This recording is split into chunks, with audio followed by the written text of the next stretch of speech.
जय गुरु जी। संगत जी, गुरु जी का अनंतम अनंतम शुक्राना और गुरु जी को कोटि कोटि प्रणाम। गुरु जी के सभी संगतों को मेरा शुक्राना, जय गुरु जी तथा मेरा प्रणाम। संगत जी, गुरु जी ने अपने 105 वचनों के द्वारा हमें अपने जीवन में चलने का रास्ता दिखाया है।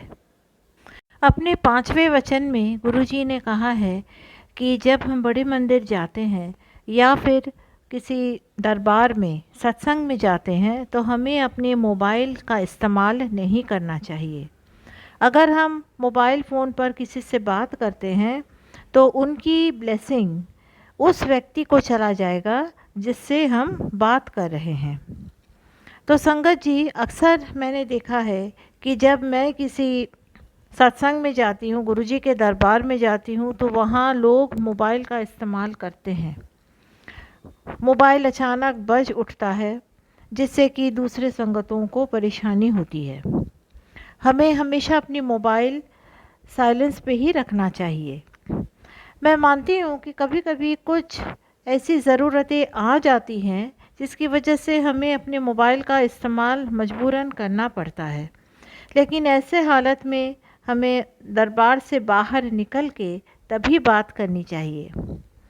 संगत जी, आज मैं अपना एक सत्संग इस बारे में ही आपके साथ शेयर करना चाहूँगी। एक बार ऐसा हुआ कि मुझे एक सत्संग में जाना था और सत्संग का टाइम था दोपहर के 4 बजे, 4 से 6 बजे तक का के 2 घंटे का टाइम था।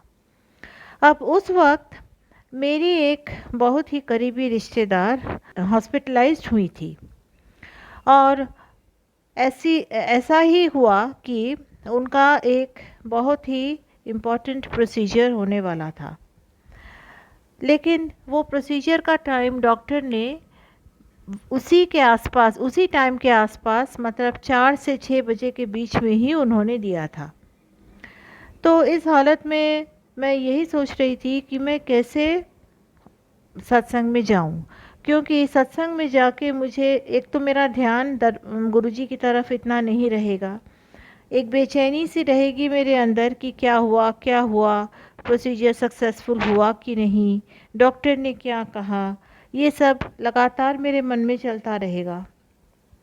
और दूसरी बात कि अगर कोई खबर आती भी है तो मुझे तो फ़ोन इस्तेमाल करना ही पड़ेगा, मुझे कॉल लेनी पड़ेगी या फिर मुझे वापस कॉल करके पूछना पड़ेगा कि क्या हुआ।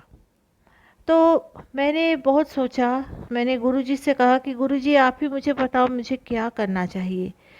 आपने मुझे इनविटेशन भेजा है, मतलब सत्संग में आपका बुलावा है, मुझे जाना चाहिए, लेकिन ये भी तो एक परेशानी है। आप खुद जानते हो सब कुछ, तो आप ही मुझे बता दो कि मुझे क्या करना चाहिए। तो बहुत सोचने के बाद मैंने यही डिसाइड किया कि मैं सत्संग नहीं जाऊंगी, मैं घर पर ही रहूंगी, क्योंकि मैं जानती हूँ कि वहाँ जाके मोबाइल का इस्तेमाल नहीं करना चाहिए। ना तो मैं अपना फ़ोन, कोई फ़ोन रिसीव करूँगी, ना तो मैं कोई कॉल कर सकती हूँ, और कॉल करने के लिए अगर बार बार मुझे उठकर बाहर जाना पड़े तो फिर सत्संग में बैठने का क्या फ़ायदा। अगर मैं ध्यान ही नहीं लगा पाई, अगर गुरुजी से अपना कनेक्शन नहीं बना पाई, अगर शब्द वाणी ध्यान लगाकर, मन लगाकर मैं सुन नहीं पाई, तो फिर मेरा सत्संग में जाने का कोई फ़ायदा ही नहीं। इससे बेहतर यही होगा कि मैं घर बैठकर गुरुजी के स्वरूप के सामने मैं उनसे अरदास लगाऊं कि गुरुजी सब ठीक कर दीजिए, जो भी प्रोसीजर होना, जो भी ऑपरेशन होना, वो सब ठीक ठाक हो जाए और आप सबको स्वस्थ कर दीजिए और हेल्दी रखिए। और मैंने वही किया, मैं गई नहीं, मैं घर पर बैठी गुरुजी से मैं अरदास करती रही, उनका मंत्र जाप करती रही।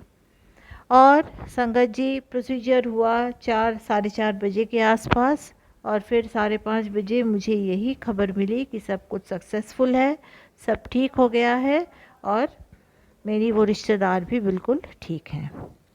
तो यही है गुरुजी की कृपा। अगर हम गुरुजी के बताए हुए वचनों पर अगर हम चलते हैं तो गुरुजी हमें हमेशा ब्लेस करते हैं, हमारे कष्ट भी काट देते हैं और गुरुजी सब कुछ ठीक करते हैं। और गुरुजी ने कहा है कि अगर हम उनके स्वरूप के सामने खड़े होकर उनके साथ बात करते हैं तो वो हमें उतना ही ब्लेस करते हैं जितना कि हमें दरबार में या बड़े मंदिर में करते हैं। इसीलिए संगत जी, कभी भी दरबार में या अगर आप बड़े मंदिर में जाते हैं या फिर गुरुजी के किसी भी मंदिर में, चाहे मुंबई में हो, जालंधर में हो, कहीं भी हो, या छोटा मंदिर हो, कहीं भी आप जाते हो तो अपने मोबाइल को कभी भी यूज़ ना करें। मोबाइल को साइलेंस पर रखें या मोबाइल को स्विच ऑफ कर दें, क्योंकि इसी से गुरुजी हमें ब्लेस करेंगे। और हमें हमेशा गुरुजी की माननी चाहिए, गुरुजी के वचनों को अपने जीवन में धारण करना चाहिए। जो तत्व वो हमें सिखा रहे हैं उसे हमें अपने जीवन में उतारना चाहिए। यही हमारी गुरुजी के प्रति सच्ची श्रद्धा और भक्ति होगी। शुक्राना गुरुजी, हमें सही रास्ता दिखाने के लिए, हमारा हाथ पकड़ने के लिए, हमेशा हमारे सर पर अपना हाथ रखने के लिए और हमेशा हमारे दुखों और कष्टों को काटने के लिए। गुरुजी, आप हमेशा हमारे साथ हो और आप हमेशा हमारे साथ रहेंगे। जय गुरुजी। संगत जी, विराम लेने से पहले मंत्र जाप करते हैं। ओम नमः शिवाय, शिवजी सदा सहाय। ओम नमः शिवाय, गुरुजी सदा सहाय। संगत जी, अगर आप अपना सत्संग शेयर करना चाहते हो तो डिस्क्रिप्शन बॉक्स में दिए गए ईमेल आईडी पर अपना सत्संग भेज दीजिए।